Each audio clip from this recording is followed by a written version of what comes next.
Senator Cornyn. Thank you for being here. I'm glad at least we can agree on one thing, that political violence is unacceptable, no matter where it comes from.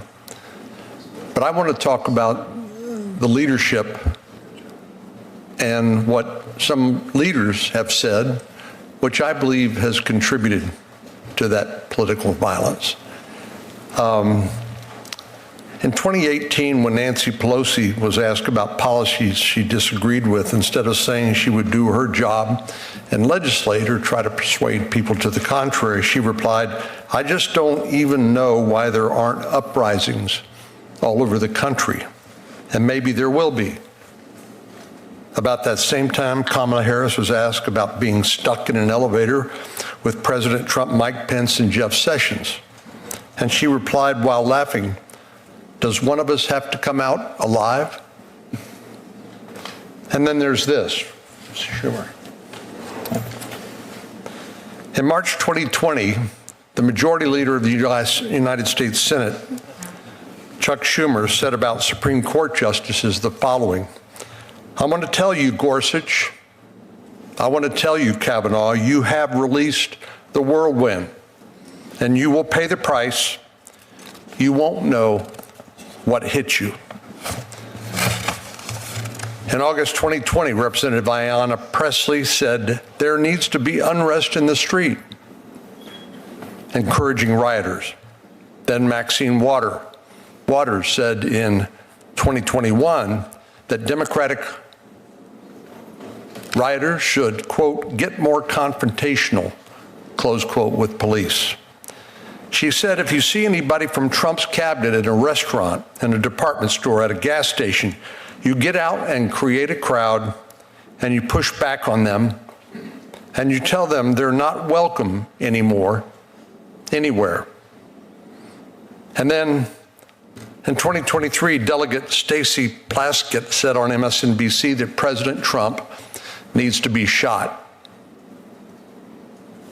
In 2024, President Biden told Democratic donors that it was time to put Trump, this is the President of the United States, told Democratic donors it was time to put Trump in the bullseye.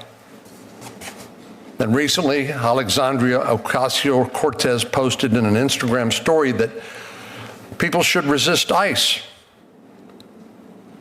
And then Jasmine Crockett, a member of the House of Representatives from the state of Texas.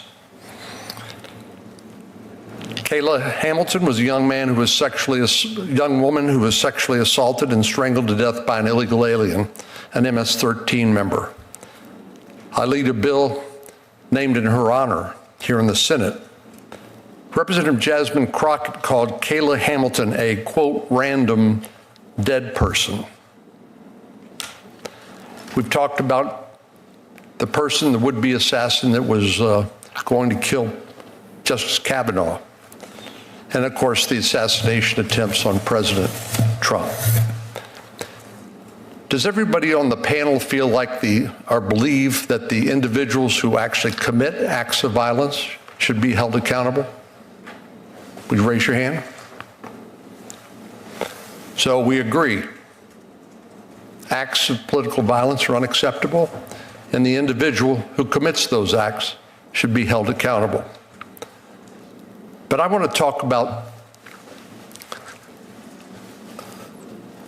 the political leadership that I think has a greater responsibility, people who serve as the elected representatives of the American people. Is there anybody believe that they bear no responsibility for inciting or encouraging acts of violence? Well, we've always had, in our course of our nation's history, people who are ideologically driven to violence, anarchists, maybe the historical antecedent of Antifa, people motivated by ideological reasons. But I believe that leaders elected to Congress should not say or do things which suggest that political violence is acceptable. And the examples I read to you just now, I think, should be condemned.